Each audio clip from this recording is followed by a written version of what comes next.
would like to start on to our next component, next part, next phase. So far we've talked about, again to recap, normal, understanding of what pieces, GPA, how they came to be, how they should be positioned. We've talked about normal brain and behavior, and we've talked about how from normal we can try and understand abnormal behaviors in this cohort of individuals.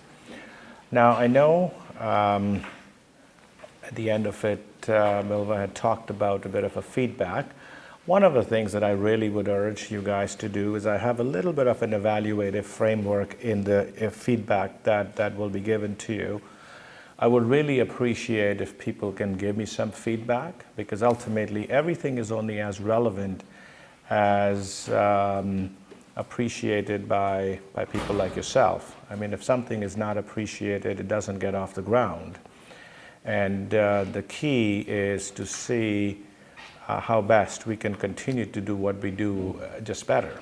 And we have some great stuff, and the question is, how do we position this, where do we position this, and all that stuff. So I would really, really appreciate if you guys can give me some feedback and be tough with it. That's not a problem.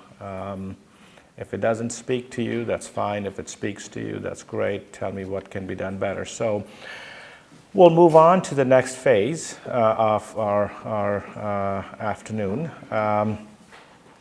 So we're now talking about understanding behavioral expressions, which are the result of impairment in emotional regulatory circuits. We've talked about how these circuits are important in both generation and regulation of emotions, and accordingly, when those layers, the information processing gets affected, thinking gets affected, and we've gone over it, then the next obvious thing that occurs is how you express your emotions, and your emotional responses will accordingly be affected by it. So the three behavioral categories that fall in this domain are emotional behaviors.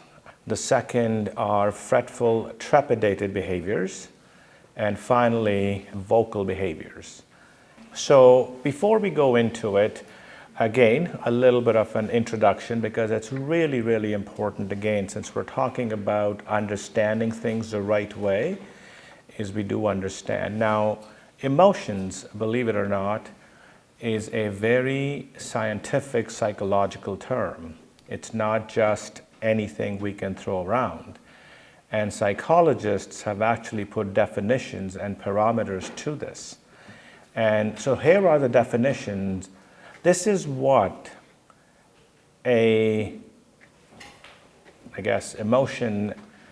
for something to be called an emotion, it must fulfill these criteria. Otherwise, it's not an emotion. And so here it goes, that emotions are always situation specific, i.e., it is the moment in time to which we react. It is always specific to a given situation, and as situation changes, so do the emotions. Furthermore, emotions are always experienced as a whole body experience, mind and body. So if you get angry, you'll feel it in your mind and you'll feel it in your body. If you're happy, overly happy, you'll feel it. So that is also a criteria. The other part, of course, is emotions have what they call as an imperative quality in them, which is control precedence, i.e., if you start to express emotions in a given situation, then they basically force their way into the consciousness of everybody around you. So people will stop doing what you're doing if you're having a temper tantrum, because that's the purpose, that's an emotion. So it has control precedence. So if it's expressed, it changes the milieu around it. It gets focused on the emotion, not everything else that's happening around it.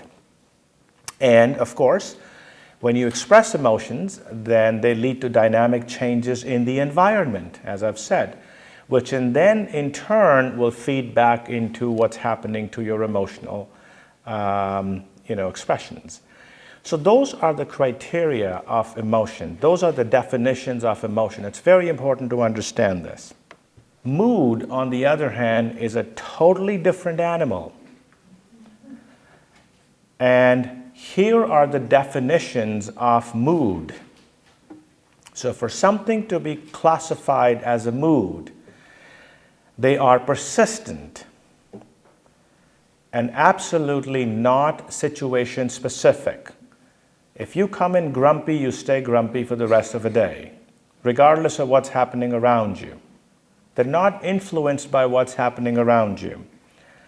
They are diffuse, but they're tied to your thoughts, not the situation on hand. And you can come in with a long face, nobody will care. It doesn't change anything around you. They'll say, just another day for him. It doesn't have that control precedence. It doesn't change anything. And finally, moods do not modify anything around you. So these are definitions of mood, or definition of mood, which is very distinct and just the opposite of definition of an emotion. So how are they related if they are? Here it is. An emotional state has to be present, predominantly, persistently present, for a specified duration of time for an emotion to be labeled as mood. So you and I can have emotional changes, but unless we get stuck in happy phase for the next 2 weeks, I can't say my mood is happy. I can only say I'm emotionally feeling good. So these are two very, very different psychological constructs. And they are not to be used interchangeably.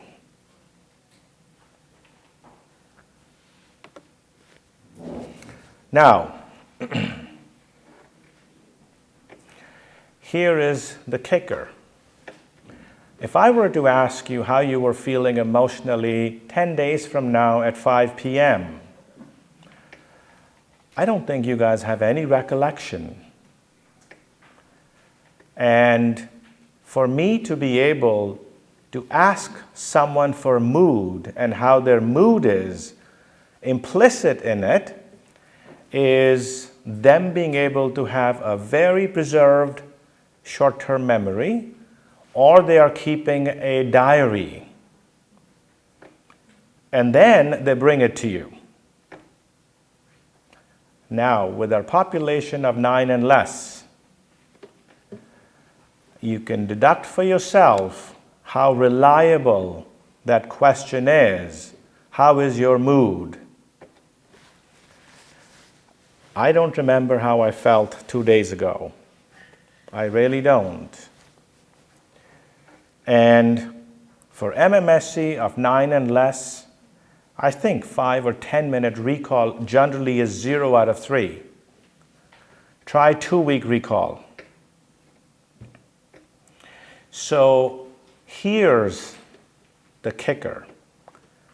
The real validity and reliability of determining mood or presence of a mood state in this patient population will require one-to-one with a diary to say what's happening, and then you pick out the predominant emotion to say that was their mood state. Obviously, that would be a tough one, because we just ask people willy-nilly, how's your mood? Well, not bad. Terrible. I even know this much, that even non-cognitively impaired, the number of times people who ask about mood to go further and say, how persistent is this state been for you? We don't even ask that question. We just go to mood and move on to an antidepressant. I'm never going to tell my doctor I'm having a down day. because I will get stuck with antidepressants. Because that is the reality. It really is. Sadly, it is a reality. So what I'm really proposing is that we're talking about this particular construct, then it's a lot easier to deal with emotional states. And we all know from morning till night these people are expressing emotions differently. You go in the afternoon, they're weepy and wailing. You go in the morning, they're quiet and everything else. You go at night, they're angry as all get out. They are shifting all over. And this is what we see the vast majority of time in our cohort of patient population, is emotional states are shifting and changing all the time. And a part of that is simply because the regulatory mechanisms are not present to be able to control your emotions in a way it would if you were quote-unquote normal.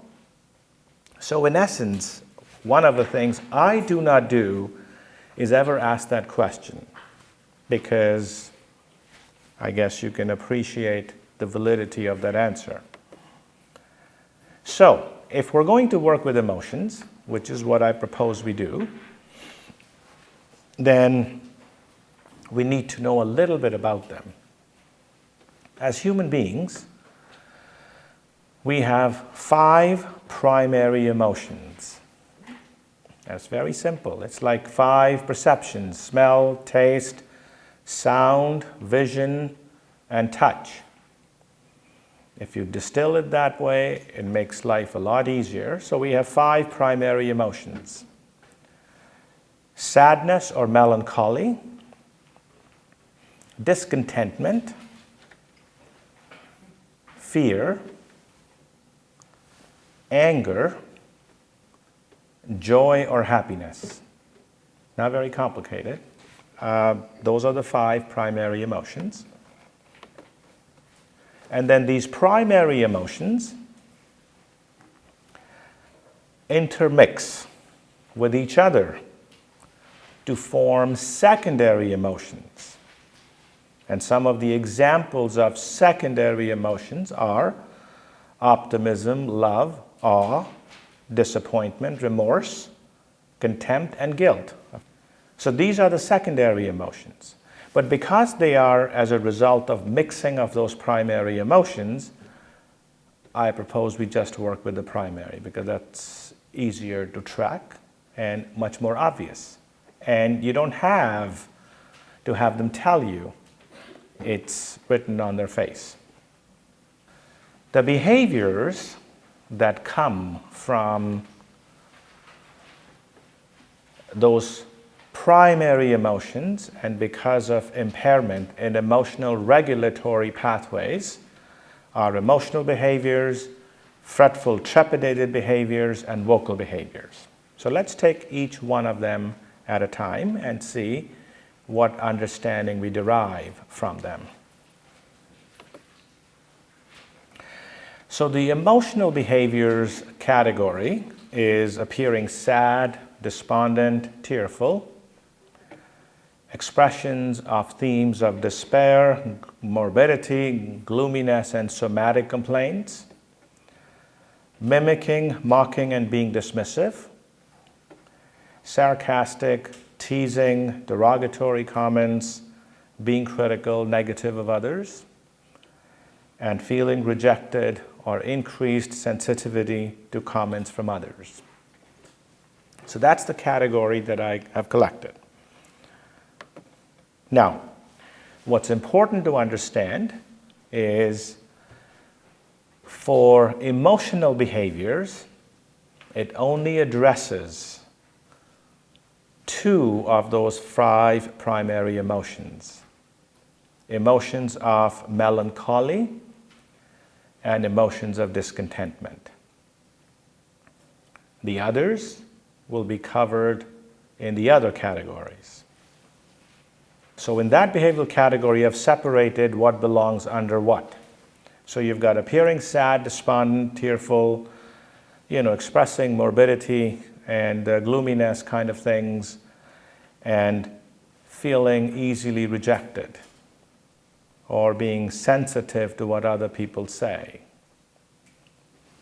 And emotions of discontentment are, low frustration tolerance, irritability, short-temperedness, mimicking, mocking, being dismissive, and sarcastic, teasing, etc., etc. So now we've separated the constellation of symptoms under those two primary emotions so that we can understand them a little bit better.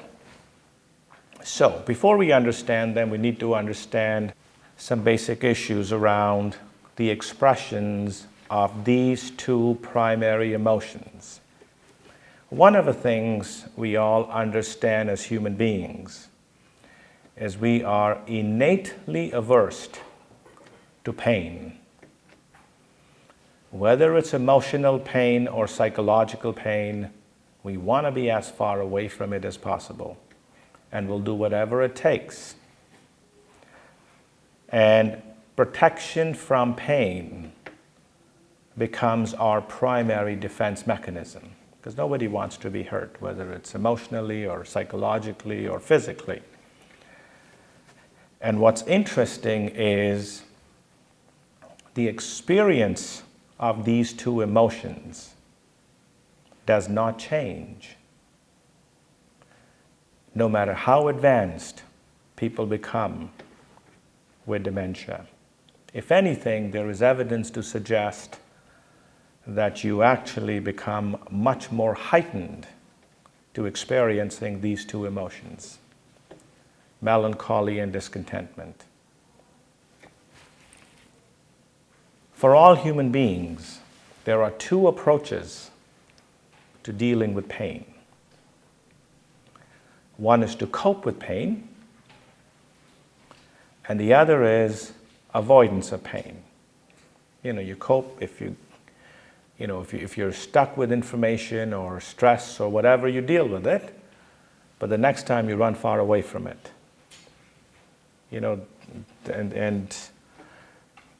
The kind of funny part in this is the psychology behind rebound relationships.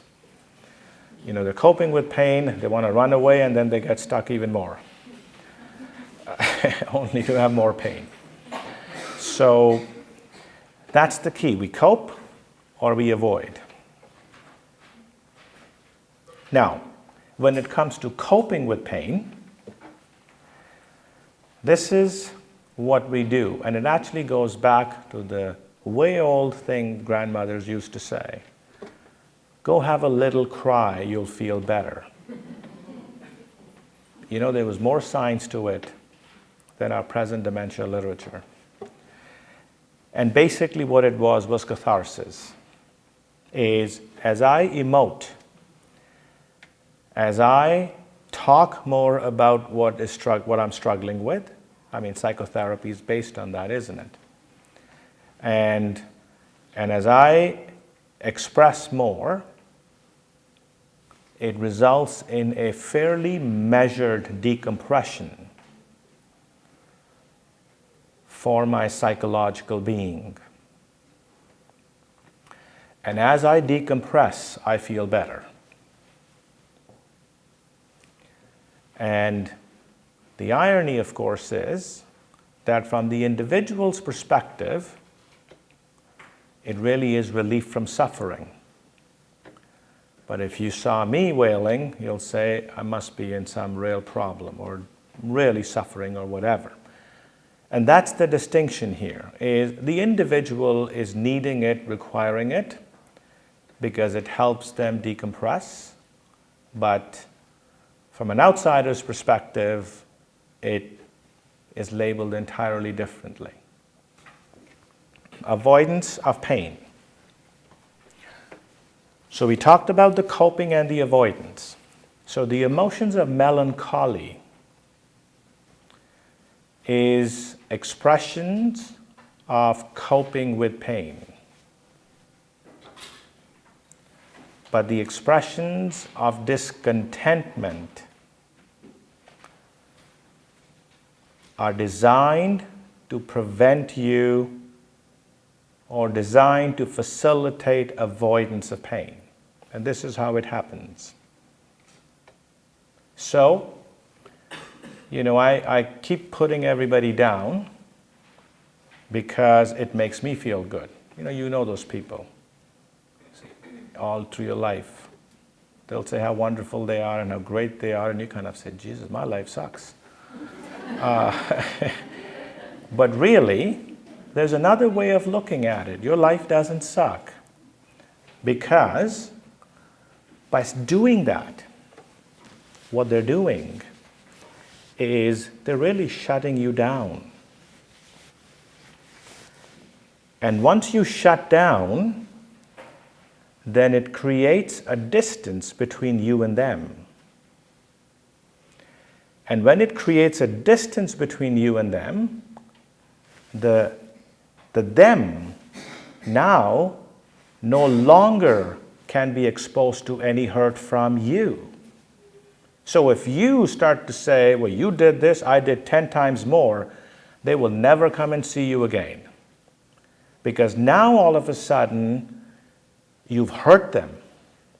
And when they shut you down, they're basically saying, I'm not even going to allow you to say anything because that's the only way I can protect myself from being hurt.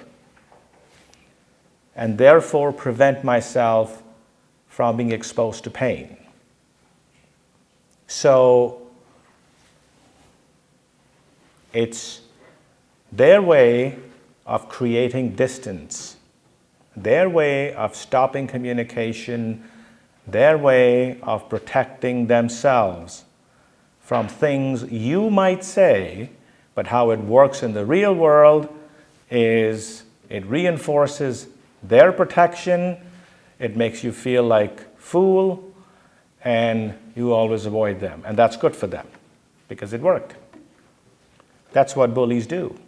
Psychology of bullying is this, because they are not as big as they behave themselves to be. This is the psychology of bullying. So I just wanted to make a quick distinction before we move on. So we've talked about the melancholy part. If you look at this over here, this is the symptomology that we're collecting under discontentment. And if you look at those three, always being irritable. How often would you go back to that person? That irritability is a defense mechanism for them. If someone starts to mock you and becomes dismissive, you'll walk away thinking, oh, the guy's an arrogant, whatever. But really it isn't. You got to flip this on its head. It is a way of them shutting you out. Because are you going to make friends with someone who's sticking their tongue at you? I don't think so. So, likewise, if they start to be very critical of you, take the lead and be negative of everyone else, what are they doing? They're expressing discontentment because this shuts you down, you walk away, they feel protected. So this is the important thing in this thing. It's a way to prevent pain from coming to you. So it's about avoidance of pain. What is the purpose of this measure? The purpose of this measure is to feel good at all times. I think we all want to feel good at all times. So you have to, from your perspective, say, well, and it's kind of contradiction because if someone's being mean to someone else, it's kind of hard to believe they're trying to feel good. But the reality is, if you apply the principles of psychology, that is what's happening. So it's relief from pain and or prevention of exposure to pain. So the meaning of the behavior from the individual's perspective What the person is really saying to you when they're crying and they're talking about their woes and they're repeatedly, is they're really saying to you, I'm not suffering. Don't think I'm suffering, because our immediate response is, oh, Mrs. Smith, stop crying. Don't worry about it. It's all going to be fine. So we've shut them down. But that is not what is being expressed here. What they're really expressing to you is, this is my catharsis, this is my controlled decompression, and it makes me feel good. And when it comes to discontentment, what they're really saying to you is, don't label me as a mean jerk, because I'm not. Go underneath and try to understand, because what I'm really trying to do is preventing exposure to pain, because I am very sensitive to hurt. And we can apply these principles every single day in our daily lives, and we're not demented, I hope, yet. And you will find each and every principle runs true. So what is the approach to care? So if you are observing expressions which suggest that this is melancholy, then you need to validate and you need to accept their state of catharsis. Don't change the channel on them, because it'll only come back the next time with more intensity, and then you'll need a PRN. Create a safe environment where they can feel, because really the basic principle of psychotherapy is being able to provide that safe, non-judgmental environment to anybody who was then able to emotionally cathart and share with you. So you just become their psychiatrist without getting paid the money. And so facilitate through verbal and non-verbal communication. Don't change the channel, because you've really then done what they don't want to be done, is to be told not to do it, because it makes them feel good. Now, we all know in that moment there may be no context. There may be, all of a sudden they say, oh, I've lost my parents. Okay, that's fine. Don't give them reminders. Oh, your parents died 5,000 years ago. We know it happens. No, they just have an experience that they just realize their parents are dead. And, let them talk about it. Talk to them about what they remember of their parents. What were the good things? What were they doing? And you'll find they will go through their stages, and then they'll be fine and they'll walk away. But if you tell them the truth, then it doesn't work. And this happens every day. Every single day we're telling them, oh, that already changed on you. Well, the poor person doesn't know where to go, because they're not, if they were not demented, they wouldn't be with you. They'll probably call you demented in the way you're dealing with it. But they're just there because, we are responsible for them. So, the approach to care when it comes to emotions of discontentment is to understand the contradiction, first of all. The contradiction is the way they are behaving is not who they are. The way they are behaving is because they are putting a shield on to ward off any hurt.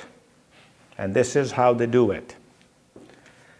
And what you have to do is, how you use reverse psychology with kids? That's what you have to do. So if you have someone who's making faces at another lady, then don't go tell the person who's making faces, that's really mean, stop doing it, I want you to move away, go sit over there. Because that's exactly what they're looking for, because they'll do it again then. What you have to say is, after it's done, you know, the person you were making faces at, Mrs. Smith really likes you. She really cares for you. She's a very nice person.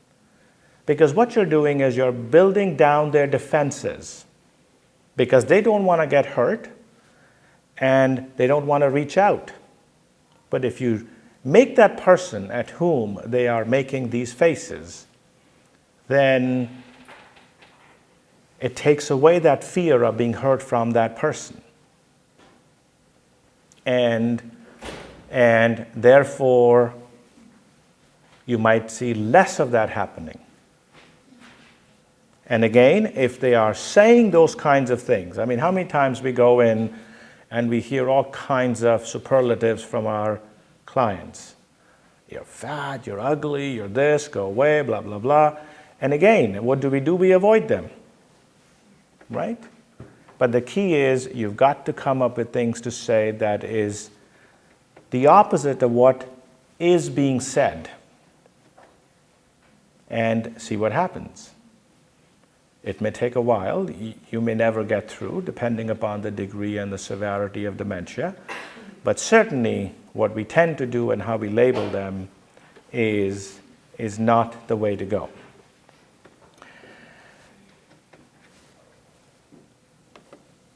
Okay, so moving on to the next behavioral category.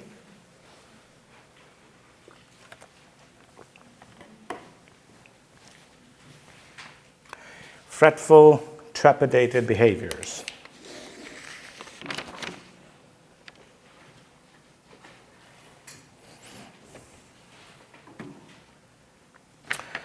So,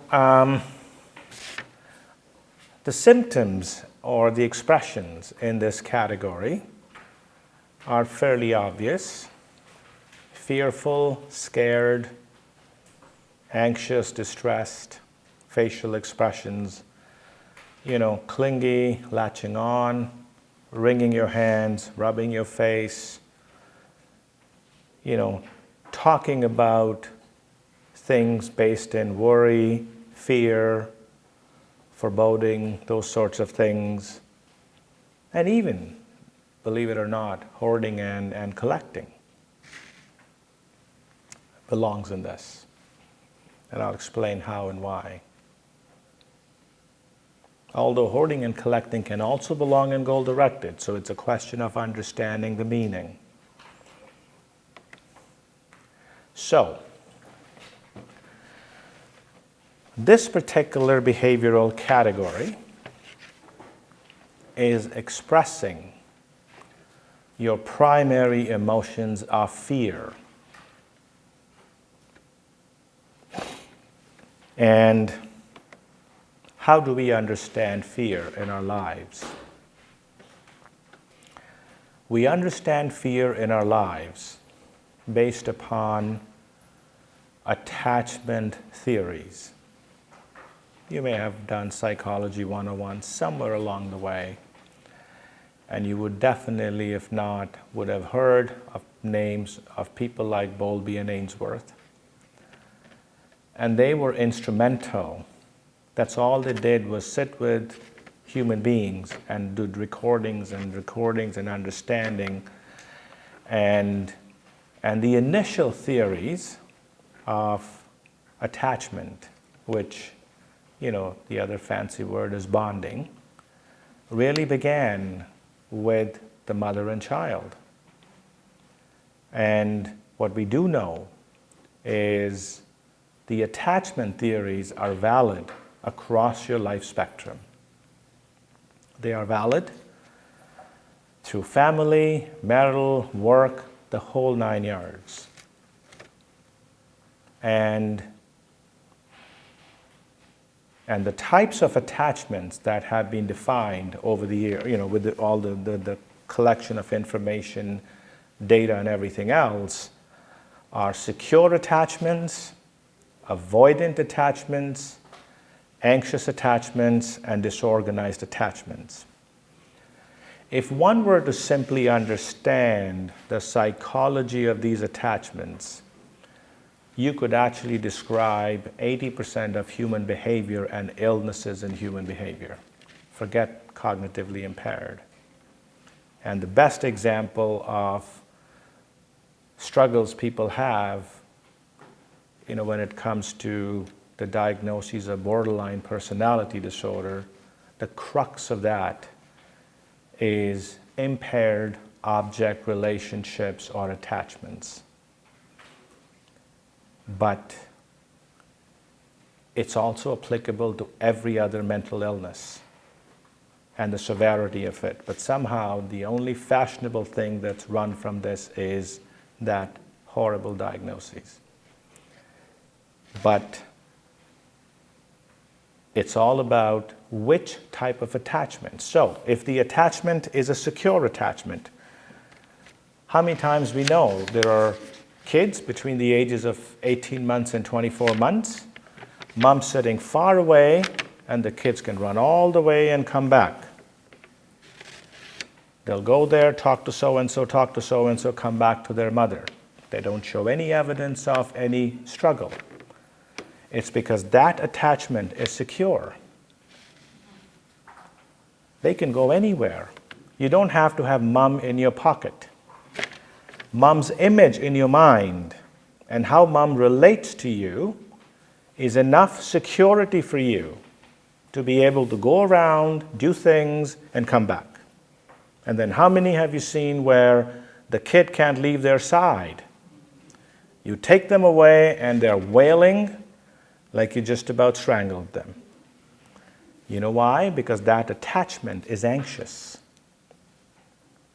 And then there are other more pathological attachments, avoidant and disorganized. But that's a simple example. So that's how it began.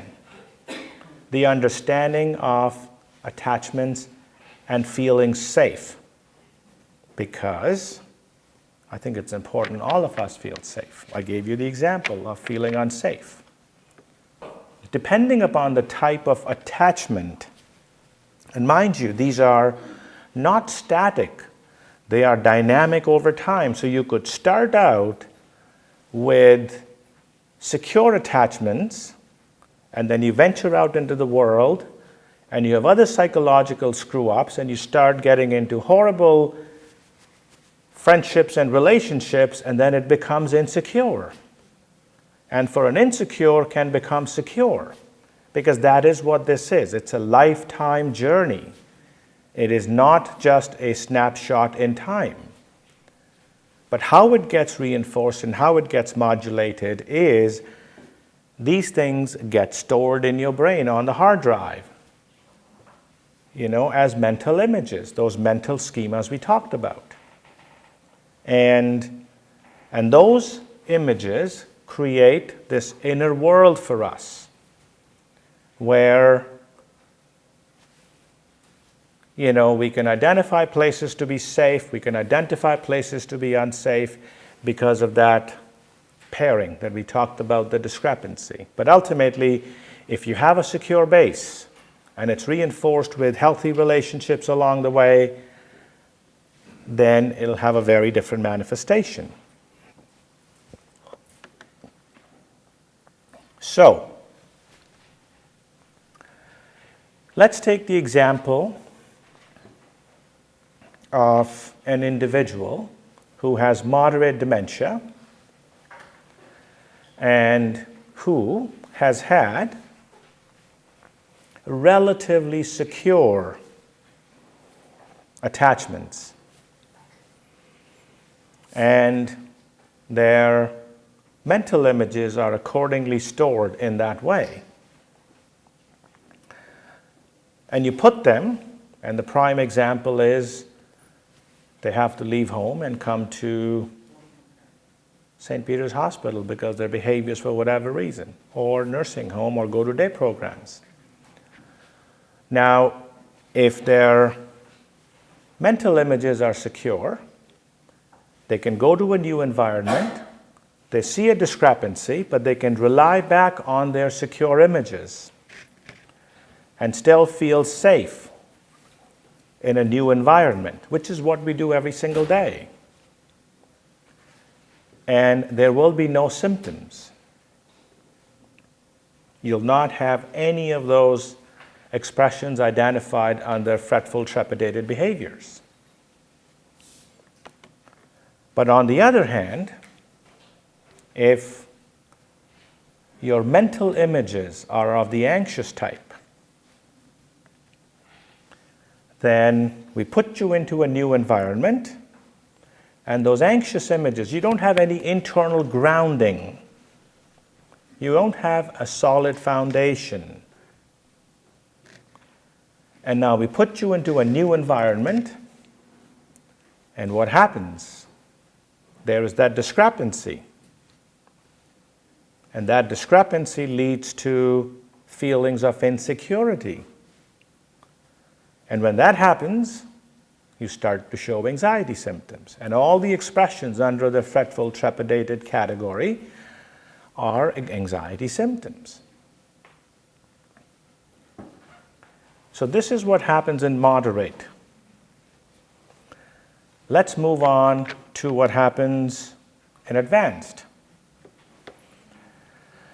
So now you have advanced dementia. There is zero familiarity of anything external, nothing at all, because you don't know where you are, you don't recognize anything. So what do we do then? That's because we don't have an external grounding, because we all look for external, even if I go to a place, if I can see 911, written there, and even if it's 411, I'll say it's probably similar to 911, I feel safe. But if I can't recognize any of that, then what do? I turn inwards. And which is what happens in advanced dementias. These people have no familiarity of the outside world. They only know what they know within them. And if, when they turn inwards to look at their stored images, and if those images are secure, you'll never see these behavioral expressions in those people. But if, on the other hand, they are insecure, then what does it lend itself to? A phenomena called parent or sibling fixation. How many times do you hear your patients calling for mama? Because that is reflective of an insecure attachment, and they're looking for mama to feel safe. How many times we see that in our advanced dementia patients? I want to go to mama, call mama, mama, mama, mama. Never dad, always mama. Which is a good thing, I think. But it was an aha moment for me in pulling it together when I said, wow, this is what it is. And we know not everybody does it. Some people do it and others don't. And with each of these people, if you go back in time and talk to their families, you will realize they struggled in their earlier attachments in life. And those attachments never stabilized through their lifetime. But they can't look outside, they can't recognize any faces, so they turn inwards. And even those images are insecure. So hopefully the next time you hear someone saying that, you'll say, I understand why this is happening. So, what is the purpose of this behavioral expression, and I'm still using the word behavioral expression. I've not yet used the word responsive behaviors.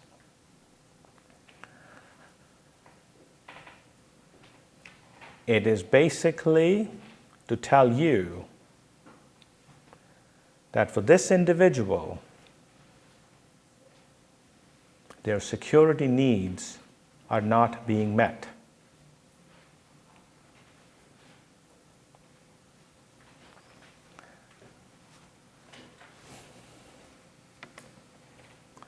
And from the person's perspective, the meaning of what they're saying is, do you assist me in feeling safe?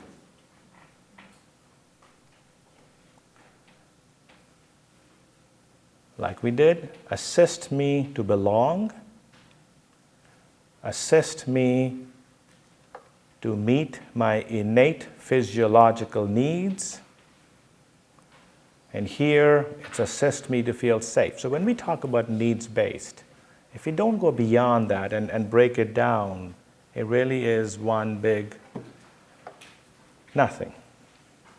Everything is needs-based, but very few.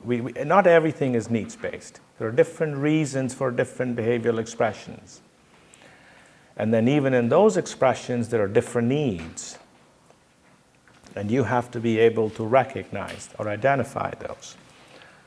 So this is what they're telling you, is assist me to feel safe.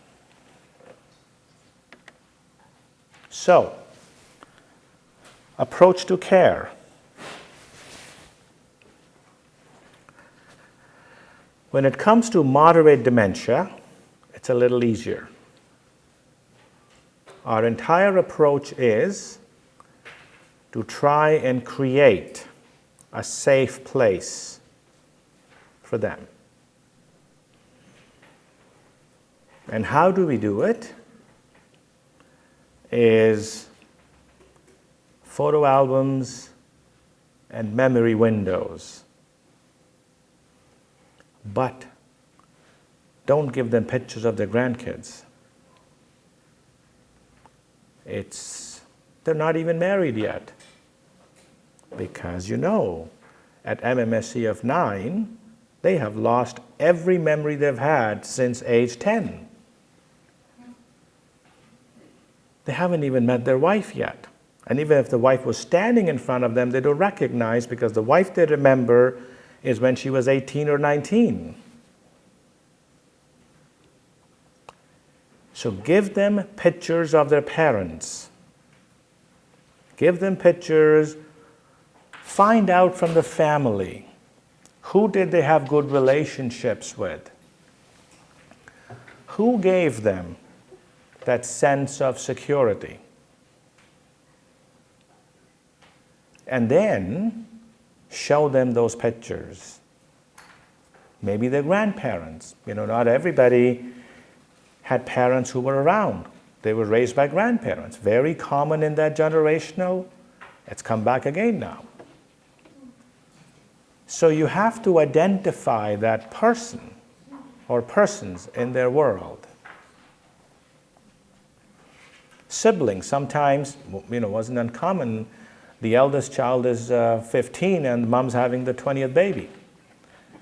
And who raised the 20th baby? The 15-year-old. So the parent there is not the parent. She never saw the parent. So siblings, because that degree of age gap was very, very common, at least in what we're dealing with. When we come to baby boomers, when they have 2 or 3, it's a different world. But right now what we're dealing with are people who had truckload of kids. And so find out who that parent figure was. Then the other thing is music from that era. It's surprising in the work I do, the number of times I hear people tell me how one set of lyrics speaks to them. It's unbelievable. Because who was the guy in the 90s? Nirvana? the guy who committed suicide, why his music became such a huge thing for, at that time, people in that generation, 20s and early 30s, because it was from that very dark place. And it spoke to them. And they were devastated when he killed himself. So we don't realize how these things provide safety to people. Likewise, movies. So our job is to find that information and create that world for them that makes them feel safe. Now,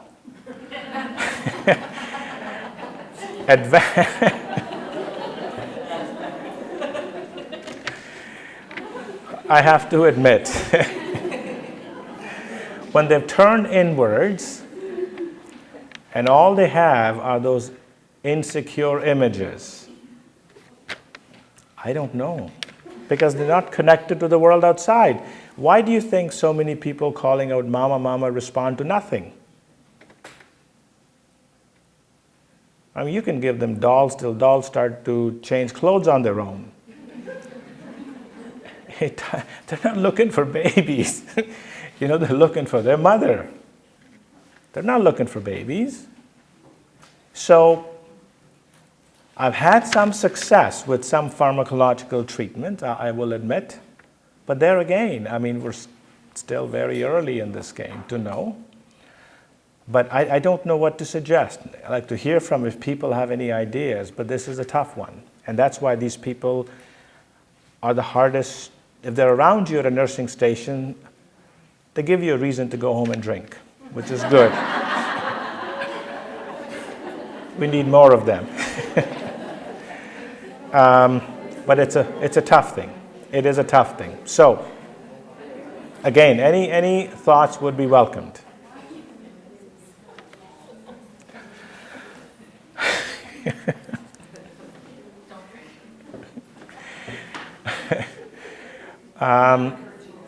No. I'm just giving you reasons to.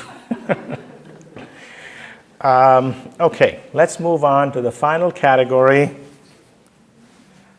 Is it 2:15, Milva? Oh, it's okay. Oh, yes. Okay, it's just that I need some time to finish my last slides.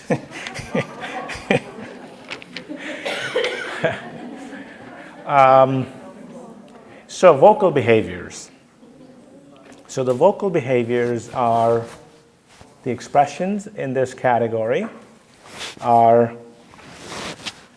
being explosive, argumentative, quarrelsome, talking loud and fast and acting manic-like, yelling and screaming for things to get done, rattling bed rails, tabletops, persistent calling out for family, friends, and parents. And again, obviously you'll realize there's certain things that do repeat themselves because they're not in the purest form. And one of the things when you actually, I'm not even going there, but if you read my book, vocal behaviors are 6 subtypes. Now we say how vocal behaviors are the hardest to treat. Well, yeah, they are the hardest to treat because there's 6 different subtypes. Sexual behaviors are 6 different subtypes. And one treatment doesn't fit all. So, again, I'm not going to get into those because that gets a little more complicated. But just the vocal behaviors. So, important to understand that vocal behaviors are representing the 2 final primary emotions, anger and joy. We've covered melancholy and discontentment. We've covered fear. And now it's anger and joy. Now, the other thing I must tell you, in whatever literature I have reviewed, and I did review enough to be able to write a book. The experience of joy is so damped down in people with advanced dementia. It's not an emotion that commonly exists. Whereas all the other emotions are heightened, joy falls off, goes by the wayside. Just nature. Whatever that higher purpose is for that. We don't see very few happy demented. Mostly who are in their own world talking to people.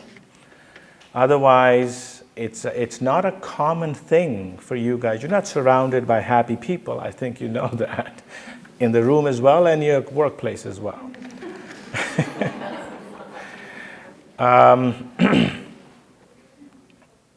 So, two primary emotions of anger and joy.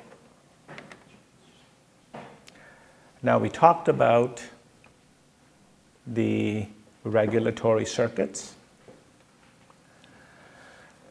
And we talked about how both the generation and regulation of these two primary emotions is even more impaired than the other primary emotions we've talked about.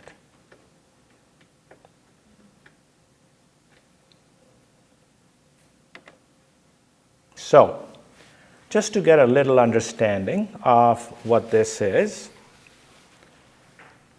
we talk about triggers. There are three kinds of triggers, and that applies across the board to anyone. There's noxious, non-noxious, and innocuous. Noxious is by definition nasty. Non-noxious are neutral. And innocuous are by definition not visible. You wouldn't even label them as triggers. But here's the problem. For normal people whose circuits are preserved, they can take noxious stimuli and how they emote to it with those two, mostly anger. I can be very angry, but I don't go wild. It's because my brain's ability to temper down how much angry I become and how I show it and how it's regulated is preserved. How many times they have anger problems. It's because those circuits aren't functioning in those guys properly. And, they go for anger management. I'm not sure how that works because the circuits are faulty anyway. But we fill the pews with lots of anger management people. But the reality is, it's all about the circuitry. And so if it's a non-noxious trigger, a neutral trigger, it's not supposed to make us angry. And if we don't even know what the trigger is, then really it shouldn't affect us at all. But that is completely lost in persons with dementia in the moderate to advanced stages. Because they no longer have the ability to discern the differences in what is toxic, what is neutral, and what could be that little plug up there because it's at the wrong place. Whoever puts the plug on the ceiling, right? and that's what's making them angry. How the hell would you ever know? They cannot tell you. So, that's the problem. And regardless of the specificity of the trigger, this is what happens. This can be to any of those three types of triggers, that once the response, and particularly the anger, it applies to the other emotions as well, remember guys, but more so here. Once the response happens, then its amplitude, i.e., how high you go with your response, is huge, and how long it stays is prolonged. So by definition, all responses in the anger range, and to an extent in the discontented range, are way out of proportion. And you guys, and we know it, how quickly, for no obvious reasons, our patients become so angry and they get so sustained in their responses. It's because their filters are gone, their regulatory mechanisms are gone, and they respond to anything, whether it's nasty or not. So, and some of us who've been around long enough, you may remember there was a movement where they used to talk about catastrophic reactions in dementia population. That is the basis of that, is particularly when it comes to anger and to an extent discontentment, because always discontentment is a continuum of anger, or anger is a continuum of discontentment: irritability, low frustration tolerance, short-temperedness, explosiveness. So here are the two trajectories, and the reason I'm doing this is because this is what helps me classify the different types of vocal behaviors. Because I said there are 6 types.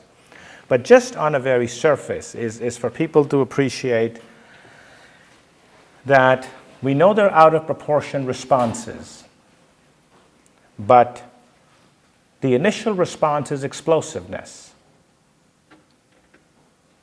And if the triggers sustain themselves, it will become argumentativeness. Now, just take a step back.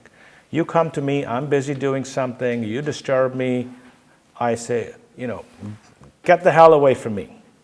That I'm exploding. But then I go back to doing my work. You keep coming and poking me again.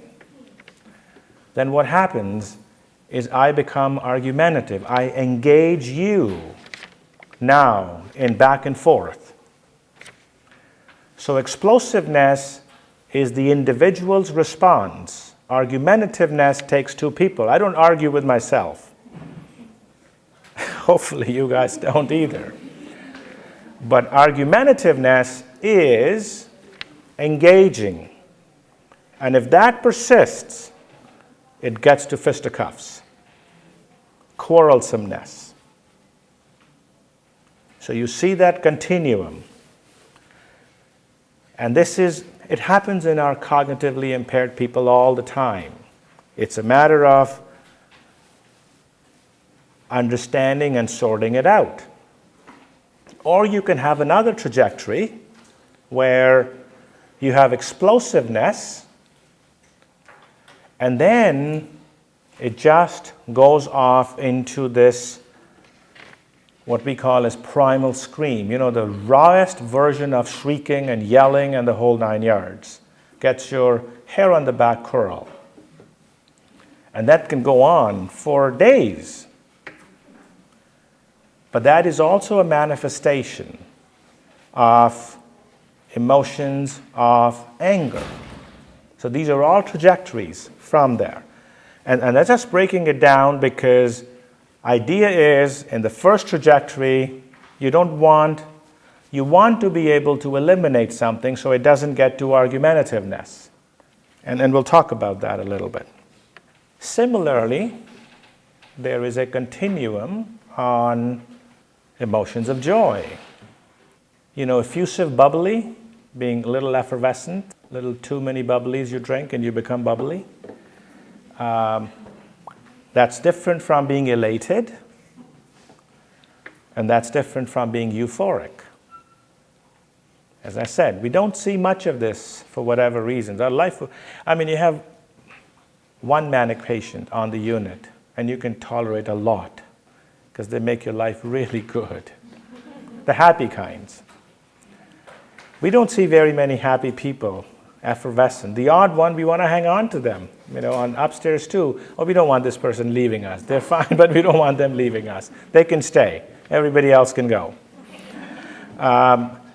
We don't see much, but that's the continuum. So the important thing is to recognize emotions are a continuum.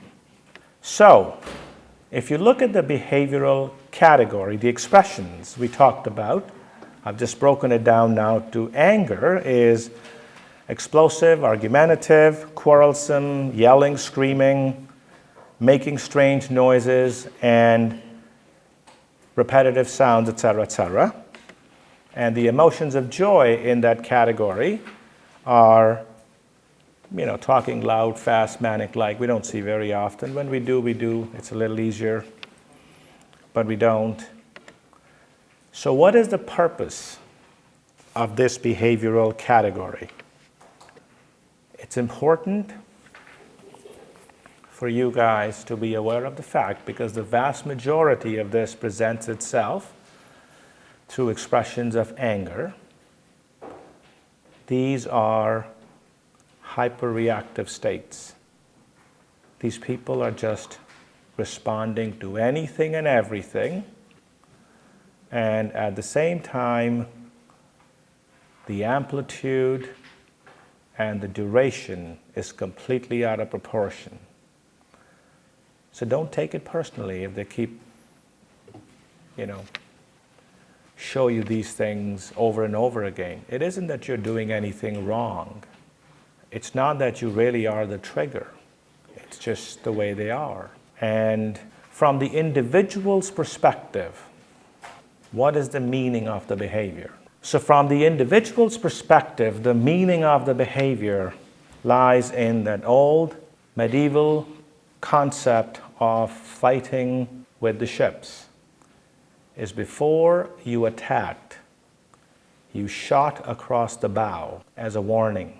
If the other person heeds to it and retracts, there is no fight. So when they show a response of explosiveness, it's basically a signal to you that if you persist, this will escalate. And that is a shot across the bow for you, even though you're doing the best thing possible. But it really isn't what they feel. And if you miss that opportunity, you could send them into two trajectories we've talked about. So what is the approach to care? The approach to care is fairly simple. This explosiveness is characterized in psychology as a defensive behavior because it's that shot across the bow. And the purpose is that the person is saying, I do not wish to be exposed to any further perceived or real noxious, non-noxious, or innocuous stimulus. Because the sustained response, a sustained exposure will escalate. And this is where you guys are very good at, the stop and go. But this is the only category where that's applicable, in my opinion. Because you're acknowledging the defensive nature of that behavioral expression.